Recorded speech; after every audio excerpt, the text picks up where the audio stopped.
देखिए आपका टॉपिक चल रहा है आलम सुकवि, जो कि रीतिकाल के कवि हैं और रीतिकाल में भी रीति मुक्त काव्यधारा के कवि हैं। रीतिकाल जिस तरह से था, शौक मौज मस्ती का काल था, राजा महाराजाओं का काल था, सुरा और सुंदरी का काल था। तो कोई न कोई कवि किसी न किसी राजा के आश्रम में रहकर ही अपनी काव्य रचना करते थे, क्योंकि उनकी जीविका उपार्जन चलाने का एक साधन भी वही था। जिस तरह से गणानंद के बारे में आपने सुना, वो मोहम्मद सरंगिल के दरबार में थे। अभी आपने आलम पढ़ा था जीवन परिचय में, तो वो किसके थे? औरंगजेब के पुत्र, दूसरा जो पुत्र है मुअज्जम, जिसका इतिहास में नाम क्या है? बहादुर शाह मुअज्जम, उसके दरबार में थे। तो दरबारी कवि रहे, तो दरबार में रहे, लेकिन आलम शुरुआती दौर में जैसे दिखा है कि हिंदू था, वैसे ब्राह्मण परिवार में जन्मा है, हिंदू है, जो कि लालमणि दिखाया था। लेकिन शेख के साथ जैसे संबंध जुड़ा है, शेख रंगरेजनी है, पढ़ी लिखी स्त्री है, और इनकी जानकारी मुलाकात प्रेम में बदली है। तो लौकिक प्रेम, वही लौकिक प्रेम इनका आधार बना है, और हिंदू से मुस्लिम धर्म में परिवर्तन हो गए हैं, जब जाके इनका आलम कवि है। और अपने लौकिक प्रेम को ही इन्होंने अपने काव्य का आधार बनाया है। तो इन्होंने अपने जो पद दिए हैं, पद में इन्होंने किसका अनुकरण किया है? सूरदास, जो सगुण साकार भक्ति के प्रवर्तक हैं सूरदास, उनकी काव्य का अनुसरण किया है। जैसे उन्होंने भ्रमर गीत में लिखा था ना, गोपियों का प्रेम और उनका विरह वियोग, वही सारी चीज़ को जिस तरह से उद्धव गोपियों की बातें सूरदास ने बताई थी, ठीक उसी तरह से इन्होंने भी अपने काव्य में गोपी और उद्धव की जो वार्तालाप है, उसी वार्तालाप को यहाँ रखा गया है। तो देखिए, अपन ने एक पद हो गया था आपका, जिसमें बात क्या बताई थी कि उद्धव ब्रज पहुंचता है, ब्रज पहुंचने पर गोपी जो वार्तालाप करती हैं, किस तरह से सवाल जवाब करती हैं, उसका कोई जवाब नहीं है उद्धव के पास। और बस लास्ट में उन्होंने पूछा था कि मधुप कबहू माधु सूरत करत है, मधु के हे भोरे, हे उद्धव हमें ये बता दे कि हमारा माधु अर्थात कृष्ण हमको याद करता है या नहीं करता। बाकी और तो तेरी जो बातचीत है उनसे हमारा कोई लेना देना नहीं। ये लास्ट में पढ़ा था अपन ने। अब देखिए आपका दूसरा है, अब जो बात हो रही है उसमें क्या दिया है कि जो उद्धव था वो निर्गुण निराकार का समर्थक था, तो वो गोपियों को क्या दे रहा था? उपदेश। कौन सा? ज्ञान का। कैसे ज्ञान का? निर्गुण ब्रह्म के ज्ञान का। तो फिर उन्होंने जो चीज बताई थी, जिसमें क्या दिया है, जिसमें आधारी शब्द आया है, हठ योग साधना में काम आती है ये सारी चीजें। तो वो कहती है कि भाई ये आधारी हठ योग साधना ये हमारे काम की चीज नहीं है, तू तेरे पास रखे। तो वो क्या कहती है उससे देखिए, जैसे उन्होंने कहा कि हठ योग साधना में आधारी और जो माला या फिर भगवान का भजन स्मरण करने, तो वो क्या कहती है? चाहती सिंगार तेने सिंगी को सगाई कहा। चाहती सिंगार, सिंगार का मतलब है श्रृंगार, और श्रृंगार का मतलब है संयोग, वियोग नहीं, संयोग। श्रृंगार के दो भेद है ना, संयोग और वियोग। तो हम संयोग चाहते हैं, किसका? श्री कृष्ण का। इसीलिए हम क्या चाहती हैं? चाहती है श्रृंगार। इसका मतलब हम तो श्री कृष्ण भगवान के साथ हमेशा रहना चाहती हैं। क्या दिया है? चाहती श्रृंगार तने, तने मीन्स श्री कृष्ण का श्रृंगार चाहती हैं, उसका रूप सौंदर्य, उसकी छवि, उसको हम चाहती है। क्या दिया है? तने सिंगी को सगाई कहा। सिंगी, अब ये सिंगी क्या चीज़ है? सिंगी होती है जो योगी लोग होते हैं ना, उनके पास सिंगी, जो सींग सा होता है लटका हुआ कमंडल, उनके साथ में देखा होगा नादिया वालों के साथ आते हैं ना, तो सिंगी होती है वो। तो इसमें दिया है कि तिन्ने सिंगी को सगाई, सगाई का मतलब है साथ से। अरे हमें सिंगी के साथ से क्या लेना देना है, क्योंकि हम कोई वो थोड़ी है योगी। अरे योगी थोड़ी हम जो तू सिंगी की कह रहा है कि भाई सिंगी ले लो है, तो हम वो कह रही है कि हमें सिंगी की जरूरत नहीं, हमें योग साधना की जरूरत नहीं। वो क्या दिया है, चाहती श्रृंगार। अरे हम तो श्री कृष्ण को चाहती है, श्री कृष्ण भगवान से प्रेम करती है, उनके श्रृंगार उनके रूप सौंदर्य का वर्णन करती है, तो हम तो कृष्ण को चाहते हैं। तेरी योग साधना की जो सिंगी है ना, सगाई अर्थात साथ हम नहीं चाहते हैं। क्या दिया है, औधी की है आज तो आधारी कैसे गई है, और तू ये कहता है सिंगी ले लो आधारी ले लो, क्योंकि योग साधना में काम आने वाली चीजें हैं ये सिंगी और आधारी। तो क्या दिया है, औधी की है आस। औधी, औधी का मतलब है अवधि से। अवधि कौन सी, जो कृष्ण कह के गया था गोपियों से कि भाई मैं जब आऊंगा। तो क्या दिया, औधी की है आस। अरे श्री कृष्ण जब मथुरा गया था ना, तो हमसे कह के गया था, गोपियाँ कहती हैं उद्धव से कि श्री कृष्ण मथुरा गया था तो हमसे कह के गया था, उसी आस में हमारा जीव अटका हुआ है। अगर वो अवधि नहीं लेके जाता ना, तो शायद हम जिंदा रहते या नहीं रहते। लेकिन क्या कहते हैं, जब तक आस है जब तक सांस है। उसी हिसाब से क्या दिया है, औधी की है आस।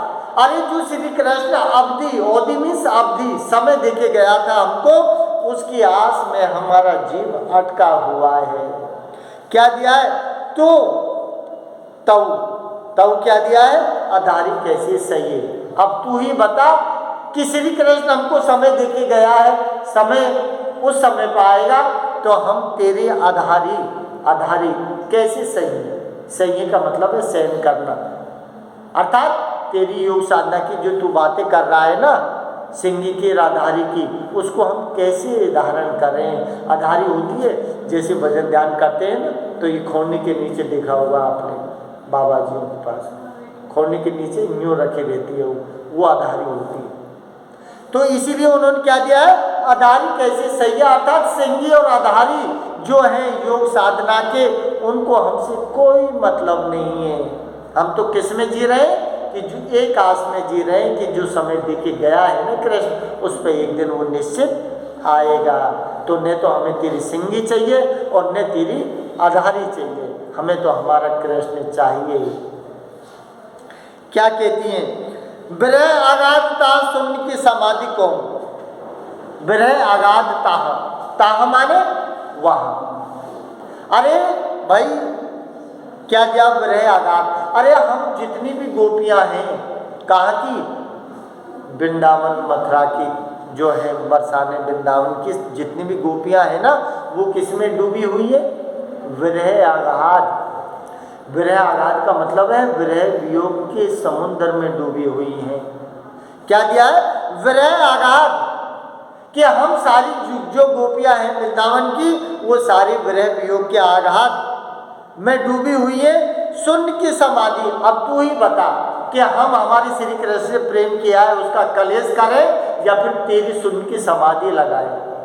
क्यों, क्योंकि विरह वियोग कब मिलता है, वो सॉरी योग साधना कब कैसे करनी पड़ती है, शून्य में समाधि लगानी पड़ती है।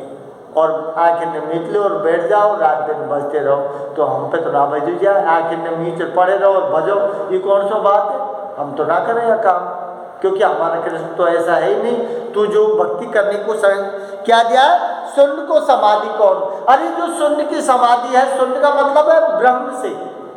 शून्य क्या है, ब्रह्म है। शून्य का मतलब संकेत क्या है, ब्रह्म से शून्य की समाधि। अरे तू कहता है कि शून्य की समाधि लगा लो तो मैं भगवान की प्राप्ति हो जाएगी, तो वो ये कहती है शून्य की समाधि कौन, अर्थात हम शून्य की समाधि नहीं लगाएंगे, अर्थात हम शून्य उनको नहीं जानते हैं। हम तो किस में डूबे हुए, विरह आगाध। हम तो श्री कृष्ण के प्रेम के विरह वियोग में निमग्न हैं, हम तो उसी में डूबा रहना चाहते हैं। क्या दिया है, जोग रावे भाई जो वियोग दाह रहिए। अब क्या दिया, जोग रावे भाई, जो राही भावे, अरे ये चीज़ उनको दो। उद्धव से क्या कहती हैं गोपियाँ, ये चीज़ उनको दो जोग राई भावे, जो योग साधना करने वाले हैं, जिनको योग अच्छा लगता है, योग भावे, भावे का मतलब अच्छे लगने से है। क्या दिया है? योग राई भावे, अर्थात ये शून्य की समाधि और आधारी और सिंगी, ये सारी चीज किनको दो? योग रावे भावे, जिनको योग साधना अच्छी लगती है ना उनको दो। क्या दिया है आगे? वियोग दहा दहिए, अरे हम तो विरह वियोग में क्या हो रही है? जल रही है। क्या दिया है? वियोग। वियोग का मतलब है विरह वियोग, श्री कृष्ण कारण। और दाहा, दाहा माने आग, दहिए माने जलना। अरे हम तो विरह वियोग की अग्नि में वैसे ही जल रही है, हम तो यही नहीं जल रहे और तू यूँ कह रहे हो कि साधना और करो योग की तो वहाँ में जलो। हम पे दो दो जगह ना जलो जाए, हम तो एक ही जगह जलने को तैयार है, और वो है प्रेम, कृष्ण का प्रेम।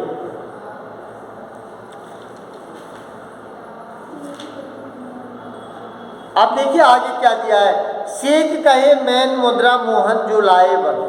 शेख कहे मैन मुद्रा, शेख, शेख कौन थी? रंगरेजिनी, जिसे आलम कवि ने प्रेम किया है, लौकिक प्रेम, और यही लोक प्रेम का सहारे के माध्यम से उन्होंने प्रेम का चित्रण किया है। तो शेख कहे मैन मुद्रा मोहन जो लाए बन। अरे आलम कवि कहता है कि मेरी जो शेख है वो शेख कैसी थी? मैन मुद्रा। मैन मुद्रा का मतलब है कामदेव के समान सुंदर रूप वाली शेख थी मेरी, जिससे मैंने प्रेम किया था। क्या दिया है? शेख।